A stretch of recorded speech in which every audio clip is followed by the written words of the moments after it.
하나님의 말씀인 성경은 우리 인생에 관해서 나그네라 또는 그류민이라 그리고 이주민이라 라고 표현한 말씀들이 많이 있습니다. 우리 인생을 나그네로 그류민으로 이주민으로 이렇게 표현하는 이 표현 속에서 저는 오늘 말씀의 제목을 나그네와 같은 인생이라 하는 제목으로 말씀을 나누고자 합니다. 저를 한번 따라해 주시면 감사하겠습니다. 나그네와 같은 인생. 한 번 더 하겠습니다. 나그네와 같은 인생. 이 자리에 계신 우리 모든 믿음의 가족들이 나그네 인생길을 멋지게 걸어가서 마지막 가야 할 본향으로 다 갈 수 있는 축복의 주인공들이 되시기를 주의 이름으로 축원합니다. 여러분, 나그네 인생이라고 하는 말의 의미가 무엇일까요? 나그네 인생이라고 표현하는 말, 이주민의 인생, 그류민의 인생이라고도 표현할 수 있는 이 말의 의미가 무엇일까? 저는 한 세 가지로 생각을 해 보았습니다. 나그네 인생이라고 하는 말의 의미는 이 세상 속에서 잠시 머물러 있다가 떠나갈 수밖에 없는 인생을 나그네 인생이라고, 잠시 머물다가 가는 그류민이라고 말할 것입니다. 우리는 이 세상에 오래 살고자 했지만 오래 살 수 없는 인생입니다. 길게 살면 100년 살다가 떠나가든지 60년을 살다가 떠나가든지 80년을 살다가 떠나갈든지 다 떠나갈 수밖에 없고, 하나님이 우리를 보내주셨기에 우리는 본향으로 떠나갈 수밖에 없습니다. 그것이 나그네입니다. 두 번째, 나그네라고 하는 말의 의미는 이 세상에서의 인생길이 길지 않다라는 말이요, 매우 짧은 인생이라는 말을 나그네 인생으로 표현하고 있습니다. 이런 말이 있지요. 장한 세월에 초로 인생이라. 이 세월은 아주 깁니다.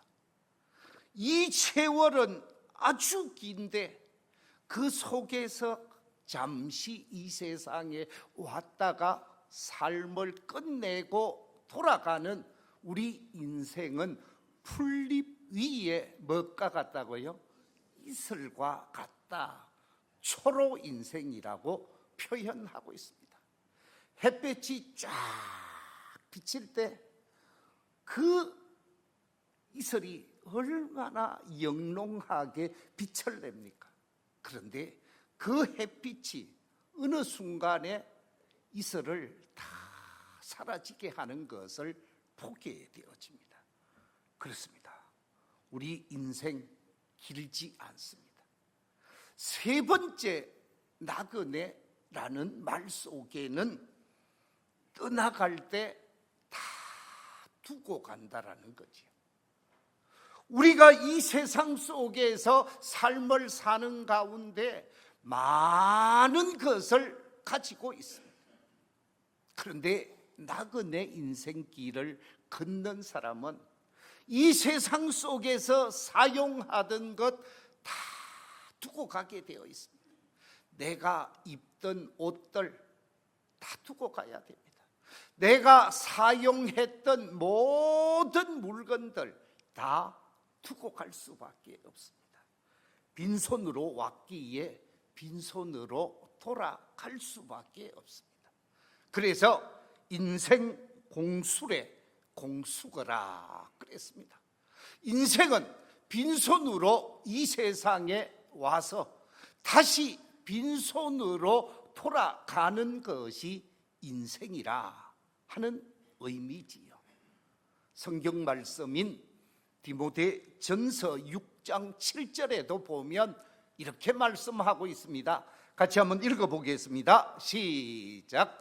우리가 세상에 아무것도 가지고 온 것이 없음에 또한 아무것도 가지고 가지 못하리라. 우리가 이 세상에 와서 많은 부를 이루고 재산을 이루고 중요한 것들을 소유하게 되어지지만 다 두고 가야 되는 거예요. 그 어떤 것도 가지고 갈 수가 없습니다. 자기 이름으로 등기가 되어 있어도 그대로 두고 떠나갈 수밖에 없는 것이 우리 인생이라는 말씀입니다. 그렇습니다. 우리 인생 요즘 길게 살면 백수를 한다고 그러지요. 그런데 지금부터 한 30년 전 저희 어른이 세상을 떠난 지가 딱 30년 되었습니다. 만 30년이 되어졌는데 제가 30년 전에 저희 아버님 무슨 잔치를 해드렸을까요? 회갑잔치를 해드렸습니다. 그때는 저희 집에서 그야말로 열심히 준비를 했습니다. 먹거리도 준비하고 선물도 준비하고 예배도 드리고, 그래서 예배 드리고 음식 나누고 온 친척들, 아버지 지인들, 주변에 있는 동네 모든 사람들 초청해서 잔치하고, 그리고 오신 분들 선물 한 개씩 다 드리면서 회갑잔치를 해드렸습니다. 그런데 여러분, 요즘 회갑잔치 합니까? 회갑잔치 안 해요. 왜냐하면 회갑잔치 하면 그건 이상한 거예요. 왜냐하면 80을 살고 90을 살고 백수를 바라보니까. 그래서 요즘은 무슨 잔치를 해요? 상수잔치를 합니다. 상수잔치가 뭡니까? 백세잔치라는 거예요. 백세잔치. 보십시오. 저 상수잔치상을 받고 할머니가 축하하면서 케이크를 불고 계시는데, 요즘 100세가 되어지니까 잔치를 하시더라고요. 그렇습니다. 60년 사는 것은 누구나 살기 때문에 일반화되어져서 잔치할 만한 상황이 아니다라는 거지요. 그렇습니다. 나그네 인생 100년을 살다가 우리가 인생을 끝을 내게 되어지는데, 이 나그네 인생, 보람된 인생, 행복한 인생, 뜻깊은 인생 어떻게 살아야 할까? 이 나그네와 그류민과 이주민의 삶을 살고 있는데 우리가 어떻게 삶을 살아야 할 것인가? 여기에 관해서 여러 가지가 많이 있지만 정말 우리에게 있어서, 우리 인생길에 있어서 꼭 필요한 사람, 우리 인생길에 있어서 반드시 동행해야 하는 분이 있는데 아내일 수가 있지요. 다른 것일 수 있지만 정말로 필요한 분은 좋은 친구가 되신 누구라고요? 예수 그리스도. 예수 그리스도가 내 삶의 동행자가 되어지고 예수 그리스도와 나와 함께 하게 되어지면 내 나그네 인생은 행복할 수밖에 없습니다. 복될 수밖에 없습니다. 영광스러울 수밖에 없습니다. 이 자리에 계신 우리 모든 믿음의 가족들에게 정말 좋은 친구 되시는 예수님이 여러분의 동반자가 되시고 여러분의 삶의 동행자로 살아가게 되시기를 주의 이름으로 축원합니다. 여러분, 예수님이 어떤 분이십니까? 예수님은 우리를 구원하기 위하여 하나님께서 이 땅에 보내주신 분이십니다. 하나님께서 구원자로, 메시아로, 하나님의 아들로 이 땅에 보내주신 분이 예수 그리스도이십니다. 이 같은 사실을 요한복음 3장 16절과 17절 속에서 이렇게 말씀하고 있습니다. 하나님이 세상을 이처럼 사랑하사 독생자를 주셨으니 이는 그를 믿는 자마다 멸망하지 않고 영생을 얻게 하려 하심이라. 하나님이 그 아들을 세상에 보내신 것은 세상을 심판하려 하심이 아니요 그로 말미암아 세상이 무엇을 받게 한다고요? 구원을 받게 하려 하심이라. 나그네 길을 걸어가는 우리 성도들이 이 땅에 구원자로 보내심을 받은 예수 그리스도를 믿고 모셔드리면서 그 예수 그리스도와 동행하는 삶을 살게 되어질 때 예수님이 좋은 친구가 되셔서 인생을 복되게 하고 나그네 길을 아름답게 하고 행복하게 한다라는 말씀입니다. 그렇습니다. 요한복음 5장 24절에서는 이렇게 말씀하고 있습니다. 내가 진실로 진실로 너희에게 이르노니 내 말을 듣고 또 나 보내신 이를 믿는 자는 무엇을 얻었고 영생을 얻었고 심판에 이르지 아니하나니 어디에서? 사망에서 어디로? 생명으로 옮겼느니라. 할렐루야. 예수 그리스도를 모셔드리고 예수 그리스도를 삶의 동행자로 함께 하게 되어지면 사망의 자리에서 영생의 자리로 자리가 옮겨지는 구원의 역사가 있게 되어지는 줄로 믿습니다. 이런 구원의 역사가 이 자리에 계신 우리 모든 성도들에게 나타나게 되시기를 주의 이름으로 축원합니다. 요한복음 15장 13절 이하 15절 속에서 이렇게 말씀하고 있습니다. 사람이 친구를 위하여 자기 목숨을 버리면 이보다 더 큰 사랑이 없나니 너희는 내가 명하는 대로 행하면 곧 나의 친구라. 이제부터는 너희를 종이라 하지 아니하리니 종은 주인이 하는 것을 알지 못함이니라. 너희를 친구라 하였노니 내가 내 아버지께 들은 것을 다 너희에게 알게 하였음이라. 친구를 위하여 목숨을 버리는 친구, 그 친구야말로 가장 귀한 친구지. 예수님께서는 우리를 위하여 십자가 위에서 목숨을 버려 피 흘려 죽으셨습니다. 그 십자가 위에서 죽으시면서 우리 불행한 인생, 저주받은 인생, 절망적 인생을 구원하고 소망의 문을 활짝 열어서 영생의 길을 걷게 하신 분이 예수 그리스도인 줄로 믿습니다. 그래서 예수 그리스도를 삶의 동행자로, 삶의 친구로 모시고 살아가게 되어지면 나그네 인생길, 이주민의 삶을 산다 할지라도 동남아에서 왔건 유럽에서 왔건 그 어떤 나라에서 왔건 간에 예수님과 함께 하게 되어지면 그 인생은 멋진 인생이 되어요. 그 인생은 보람된 인생이 됩니다. 그 인생은 차원이 다른 구원의 길을 걸어가게 되어지는 것이지요. 예수 그리스도를 통해서 멋진 인생길, 행복한 삶을 사는 비결이 있기에 예수님을 삶의 동행자로 모셔야 한다는 거예요. 시편 90편에 보면 이렇게 말씀하고 있습니다. 시편 90편 9절 이하 12절의 말씀입니다. 같이 한번 읽어보겠습니다. 시작. 우리의 모든 날이 주의 분노 중에 지나가며 우리의 평생이 순식간에 다하였나이다.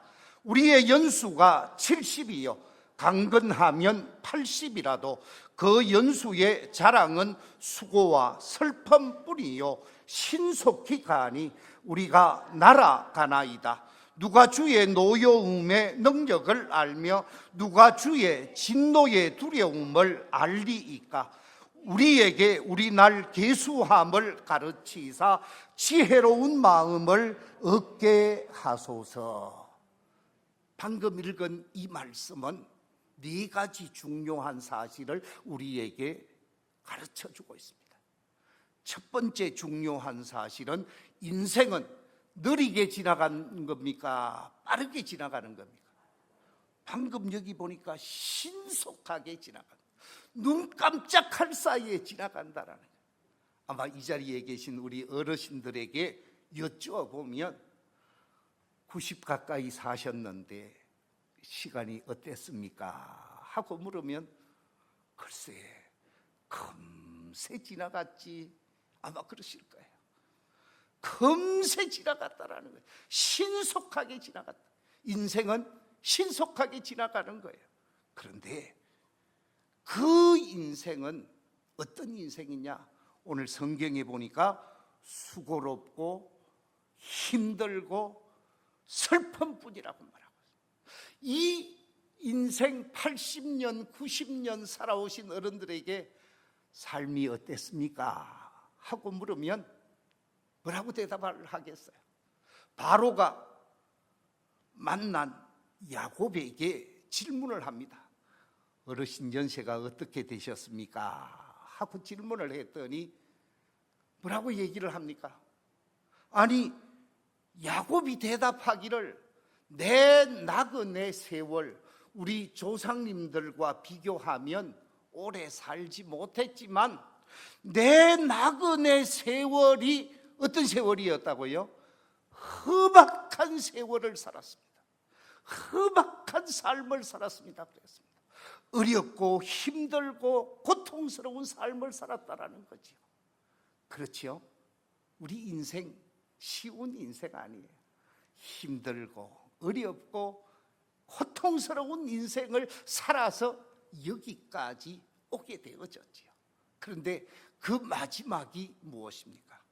방금 기록한 이 말씀 속에 보니까 주의 분노 중에 있다고 말씀하고 있습니다. 주의 진노의 두려움이 우리에게 있다고 말씀하고 있습니다. 그렇습니다. 심판이 기다리고 있습니다. 저주가 기다리고 있습니다. 마지막 죽음 이후에 심판이 기다리고 있다는 게 이것이 우리 인생이에요. 그런데 이렇게 저주와 심판과 멸망을 기다리고 있는 인생, 예수님이 그를 구원하셔서 저주의 늪에서 멸망의 늪에서 자리를 옮겨서 어디로 옮겼어요? 요한복음 5장 24절에 보니까 사망에서 어디로 옮겼다고요? 생명으로 옮겼어요. 구원의 자리로 옮겼어요. 영생의 자리로 옮겼어요. 그래서 기쁘고 그래서 행복하고 그래서 인생길이 복 있는 인생길이 되어지는 거예요.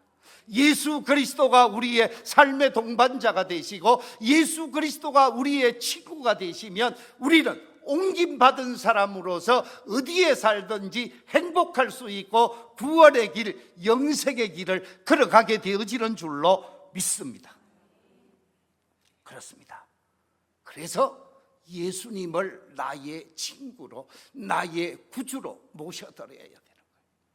이야기를 하나 하겠습니다. 러시아가 낳은 유명한 문인 하면 우리는 톨스토이를 말할 수 있죠. 이 톨스토이가 쓴 책 가운데 인생론이라는 책이 있습니다. 이 인생론 속에 사람 살려라고 하는 한 챕터가 있는데 이 얘기를 잠시 드리겠습니다. 어떤 사람이 혼자서 길을 걸어가고 있었습니다. 산을 넘고 강을 건너서 길을 걸어가는 나그네 길을 걷다가 높은 언덕을 만나서 잠시 쉬게 되어집니다. 언덕을 넘어가기 위해서 쉬고 있는데 어디서 으르렁 으르렁 거리는 이상한 소리가 들리는 거예요. 눈앞에 보니까 뭐라고요? 호랑이였습니다. 경상도 말로 호랭이가 나온 거예요. 이 호랑이가 자신을 향하여 막 달려드는 거예요. 큰일 나겠다 싶어서 막 주랭랑을 치게 되어집니다. 열심히 달리고 달려서 죽으라고 달리니까 광야길이 활짝 열리게 되어지는 거예요. 광야를 막 달려갑니다. 열심히 광야길을 달려가는데 큰 웅덩이가 앞을 가로막고 있고 그 웅덩이 앞에 소나무 하나가 쫙 올라가 있는 거예요. 살았다 싶어서 호랑이는 계속 달려오지요. 어디로 올라가야 되는 거예요? 소나무 위로 올라가야 되는 거예요. 그래서 소나무 위로 올라갔습니다. 소나무 위로 올라갔더니 이 달려오던 호랑이가 소나무 밑에 딱 앉아가지고 해를 낼름거리는 거예요. 해를 낼름거리면서 위에 있는 사람을 쳐다보고 있는데, 아니 저 호랑이가 좀 빨리 지나갔으면 좋겠는데 가지 아니하고 거기서 딱 있으니 힘들 수밖에 없잖아요. 마음이 무거울 수밖에 없잖아요. 그런데 이상한 느낌이 들어서 위를 쳐다보니까 위에 뱀이 있는 거예요. 뱀이 또 이 막 혀를 내려그리면서 자신을 향하여 막 달려오는 거예요. 달려오는 것이 아니라 막 내려오려고 하는 거예요. 위에는 뭐가 있어요? 뱀이 있고 밑에는 뭐가 있어요? 호랑이가 있어요. 큰일 났습니다. 그런데 이런 상황 속에서 제가 일부 때는 말씀을 시간이 없어서 다 말씀을 못 드렸는데요, 윙 하면서 막 뭐가 날아다녀요. 그게 뭘까요? 벌이 막 윙윙 거리면서 날아다니는데, 이 소나무 한쪽에 보니까 벌집을 지어놓고 거기에다가 벌을 수북하게 만드는 거예요. 호랑이는 안 가지, 위에 뱀은 있지, 나뭇가지에 앉아서 큰일 난 거예요. 그런데 가만히 있으면 또 어떻게 돼요? 그렇지요, 졸음이 오잖아요. 꾸벅꾸벅 졸 수밖에 없어요. 졸다가 보니까 뭐가 고파요? 배가 고픈 거예요. 그래서 꿀을 좀 따다가 먹었어요. 그런데 이상한 소리가 들리는 거예요. 삭삭 삭삭 삭삭 삭삭. 자기가 지금 의지하고 있는 나뭇가지에 검은지가 나뭇가지를 긁기 시작하고 흰지가 나뭇가지를 긁기 시작하는 거예요. 이 나뭇가지를 흰지 검은지가 계속 긁어대니까 이 가지가 어떻게 돼요? 부러질 상황이 되어졌어요. 이거 큰일 났다, 빨리 도망을 가야 되는데 밑에 호랑이는 도망을 안 가니까 기다리고 있으면서 어느 날 꽈장 하고 넘어져 버린 거예요. 가지가 부러져 버렸어요. 그래서 앞에 뭐가 있었다고 그랬어요? 웅덩이에 빠져버렸는데, 웅덩이에 빠지자마자 금세 위에 있던 뱀이 내려와서 자기를 돌돌돌돌 감더라는 거예요. 그때 이 사람이 뭐라고 외쳤어요? 예, 그게 제목이에요. 사람 살려, 사람 살려. 자, 여러분, 톨스토이가 왜 이런 이야기를 하면서 우리에게 생각할 수 있는 시간을 주었겠습니까? 한번 생각해 보십시오. 톨스토이가 이 이야기를 통해서 우리에게 하고자 했던 내용이 있습니다. 교훈이 있습니다. 오늘 여기서 나그네, 길을 가는 나그네는 여러분과 저를 나타내는 말입니다. 우리 인생을 나타내는 말입니다. 산을 넘고 강을 건너서 살아가는 인생을 우리에게 비유하고 있습니다. 그런데 길을 가다가 높은 언덕에서 뭘 만났다고요? 뭘 만났어요? 예, 호랑이를 만났다고 그랬어요. 호랑이는 인생의 높은 언덕을 만날 때마다 우리가 경험하게 되어지는 환난과 위험, 어려움을 상징하는 것입니다. 인생을 살아가다가 보면 환난을 당할 수 있고 위험을 당할 수 있고 어려움을 당할 수가 있는 것이지요. 그 환난 속에서 호랑이가 다가오니까 이 나그네가 어디를 향하여 달려갔다고요? 광야길을 달려갔다고 그랬어요. 여기서 광야라고 하는 말은 이 세상을 의미하는 말입니다.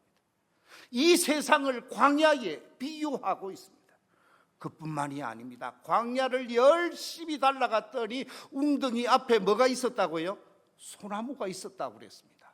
소나무는 삶의 세월을 나타내는 것입니다. 소나무가 자라서 늙고 쓰러져서 없어지게 되어지는 것은 이 세상의 세월, 시간의 흐름을 나타내는 것입니다. 그 다음에 소나무 속에 윙윙거리면서 날아다니는 것이 있었고 그 속에 뭐가 있었다고요? 꿀이 있었다고 그랬습니다. 이 꿀은 우리가 유혹받을 수 있는 유혹의 덩어리를 얘기하는 것입니다. 달콤한 것 먹으면 그야말로 입이 짝짝 붙는 것, 유혹이 우리 속에 없잖아 있다라는 거지. 그뿐만이 아닙니다. 흰지와 검은지는 낮과 밤을 나타내는 말입니다. 낮 시간과 밤 시간이 우리 인생의 나무를 긁기 시작하면 우리 인생의 나무는 쓰러질 때가 있다라는 거죠. 그뿐만이 아닙니다. 웅덩이는 죽음을 나타내고 구렁이는 뱀은 사탄을 나타내는 것입니다. 우리가 이 인생길을 걸어가노라면 예측할 수 없는 환난과 고난이 다가오게 되어집니다. 죽음의 구덩이에 빠질 수가 있는 거지요. 살아가다가 보면 달콤한 유혹이 있을 수도 있습니다. 그런데 이런 유혹과 어려움 속에서 넘어지고 쓰러지고 절망에 빠지지 않기 위해서는 우리의 삶의 동행자가 되시고 우리의 삶의 인도자가 되시는 예수 그리스도를 마음 중심에 모셔야 희망찬 삶을 살 수 있고 소망의 삶을 살 수가 있다라는 말씀이지요. 그렇습니다. 요한복음 14장에 보면 예수님께서 우리에게 무엇을 주십니까? 요한복음 14장 27절 말씀 같이 한번 읽어보겠습니다. 요한복음 14장 27절 시작. 평안을 너희에게 끼치노니 곧 나의 평안을 너희에게 주노라. 내가 너희에게 주는 것은 세상이 주는 것과 같지 아니하니라. 너희는 마음에 근심하지도 말고 두려워하지도 말라. 길과 진리와 생명이 되시는 예수님을 내 마음속에 모시고 살면 내 마음속에 주님이 평안을 주십니다. 주님이 기쁨을 주십니다. 영생을 누릴 수 있는 구원의 감격 속에서 천국을 소망하면서 삶을 살아가게 하시잖아요. 그래서 예수님이 우리 삶의 동반자가 되어져야 하는 거예요. 아내라는 삶의 동반자도 있습니다. 돈도 필요합니다. 물질도 필요합니다. 지식도 필요합니다. 권력도 필요합니다. 세상에 이것저것 다 필요하겠지만 정말 필요한 것, 없어서 안 될 것은 우리의 구원자가 되시고 우리의 삶의 동반자가 되셔서 우리를 영생의 길로, 구원의 길로, 축복의 길로 인도하시는 예수 그리스도요, 우리의 마음속에 평화와 기쁨과 즐거움을 주시는 예수 그리스도라는 말씀입니다. 이야기, 실질적인 있었던 사건, 간증의 내용을 한 가지 말씀드리겠습니다. 여러분, 이 사람 다 알지요? 모르시는 분 있나요? 대한민국 사람 치고 또 예수 믿는 사람 치고 저 사람 모르는 사람 없을 거예요. 누구요? 예, 이영표. 그라운더의 꾀돌입니다. 축구 잘했어요. 키는 작았지만 정말 축구 잘했어요. 그런데 이영표는 골을 만들어주는 사람이잖아. 골을 넣을 수 있도록 만들어주는 사람인데 자신이 자주 골을 넣어서 골만 넣었다 하면 뭐 했어요? 다 녹색 그라운드에서 기도하는 모습이 많은 사람들에게 감동을 주었습니다. 지금 우리 교단 서울 온누리교회 집사님으로 신앙생활을 하고 있는데 이 이영표 집사가 자신이 그리스도인으로서 예수를 믿고 난 다음에 자기가 간증한 간증 내용 속에 이런 내용이 있습니다. 제가 가지고 왔는데 같이 한번 읽어보겠습니다. 시작. 하나님이 주시는 은혜는 지금 이 순간에 우리가 처한 환경과 상황과 공간에서 기쁨을 누릴 수가 있기 때문이요, 시간과 공간 속에 함께 하시는 하나님의 시선을 의식하며 하루하루를 살아갈 때 하나님이 주시는 참 기쁨을 느끼는 것이다. 한마디로 얘기하면 하나님이 주시는 기쁨, 그건 느끼며 삶을 살아간다고 고백하고 있습니다. 그렇습니다. 환경이 중요한 것이 아닙니다. 이 상황이 중요한 것이 아닙니다. 환경과 공간을 뛰어넘어 가장 행복하게 살 수 있고 가장 기쁘게 살 수 있고 가장 소망 가운데 살 수 있게 하는 것이 예수님을 구원의 주님으로 모셔드려서 예수님과 함께 믿음의 길을 걸어가는 것입니다. 뿐만 아니라 나그네에게 꼭 있어야 하는 것은 나침판이죠. 이 나침판을 우리는 성경이라고 말하고 있습니다. 교회는 예수님을 소개하고 나침판인 성경을 가르쳐 주는 것입니다. 우리 교회가 예수님을 소개하고 성경을 가르쳐 주면서 나그네 된 사람, 이주민으로 삶을 살아가는 사람, 거류민으로 삶을 살아가는 사람이 구원의 길을 걸어가게 하고 영생의 길을 걸어갈 수 있도록 나침판인 하나님의 말씀을 전하고 우리의 길동무 되시는 예수님을 전해서 예수님과 함께 구원의 길을 걸어가게 하는 교회, 그 교회가 우리 밀양교회입니다. 우리 교회가 모든 이주민들, 모든 성도들, 모든 나그네들을 바른 길로 인도하면서 축복된 삶을 살고자 안내하는 교회입니다. 이런 교회로서 사명을 감당하며 하나님께 영광을 돌리는 복된 역사가 있게 되시기를 주의 이름으로 축원합니다.